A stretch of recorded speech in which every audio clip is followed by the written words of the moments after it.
এই যে বামেদের ব্রিগেড সমাবেশ নির্ধারিত সময় বিকেল ৩টে এবং এই মূল অনুষ্ঠান শুরু হওয়ার পর ঠিক কি বার্তা ২৬শে নির্বাচনের আগে দেওয়া হবে সেদিকে আমাদের নিঃসন্দেহে নজর থাকবে। কিন্তু এইবার আপনাদের সামনে রাখতে চাইব যে জেলা থেকে বিভিন্ন জেলা থেকে প্রচুর সংখ্যায় বাম কর্মী সমর্থক তারা আসতে শুরু করেছেন। এই ছবি আপনারা পূর্ব বর্ধমানের দেখছেন, কাটোয়ার ছবি আপনারা দেখতে পাচ্ছেন। একেবারে ট্রেনে করে সকাল সকাল তারা রওনা দিয়েছেন এবং একদম নির্ধারিত সময়ের বেশ কিছুটা আগেই বাম কর্মী সমর্থক তারা দলে দলে যোগ দিতে যাচ্ছেন ব্রিগেড প্যারেড গ্রাউন্ডে। মুর্শিদাবাদের কান্দির ছবি আপনারা দেখতে পাচ্ছেন। অর্থাৎ বিভিন্ন জেলা থেকে বাম কর্মী সমর্থক তারা ইতিমধ্যে রওনা দিয়েছেন, কেউ বাসে কেউ ট্রেনে।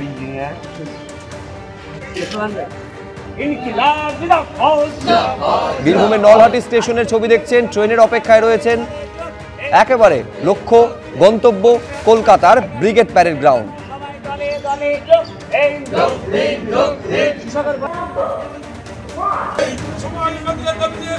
জেলায় জেলায় কার্যত একই ছবি। পুরুলিয়ার ছবি দেখছেন।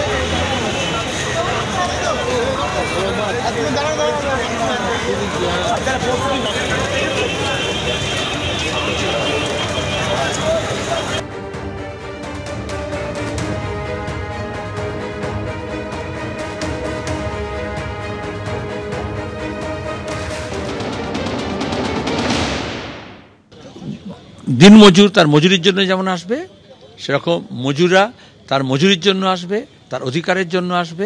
আবার কৃষকরা তার ফসলের দামের জন্য আসবে, ফসল সংরক্ষণের ব্যবস্থা নেই সেটার জন্য আসবে, সার নিয়ে কালোবাজারি হচ্ছে তার বিরুদ্ধে আসবে। আমরা চেয়েছিলাম নিচের তলার মানুষ, প্রান্তিক মানুষ, দুর্বল অংশের মানুষ তারা জোর করে বলুক, নাহলে বিজ্ঞাপনের জোরে যেটা হচ্ছে উঁচু দরের কথা, উঁচু তলার লোকেদের কথা, সেগুলো প্রতিদিন মানুষের কানে ঢোকানো হচ্ছে।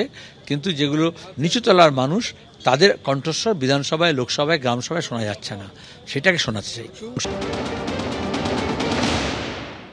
বামেদের ব্রিগেড বলে যেটা চালানো হচ্ছে, ওটা হচ্ছে সিপিএম এর ডাকে ব্রিগেড চলো আর বিজেপিকে ভোট দিতে ব্রিগেড থেকে ফেরো, এই তো ওদের স্লোগান। তার কারণ বামেদের ভোট কমতে কমতে কমতে কমতে যে জায়গায় গেছে সেই লাভটুকু বিজেপি পেয়েছে, তৃণমূল তো কমেনি।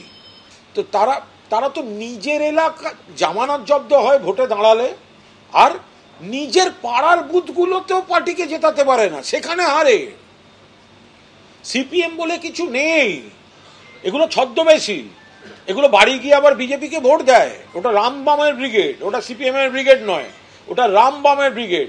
ব্রিগেড তো এর মধ্যে আরো করেছে। তো ভোটগুলো কোথায় যায়? ভোট তো গিয়ে দিয়ে আসে বিজেপিকে।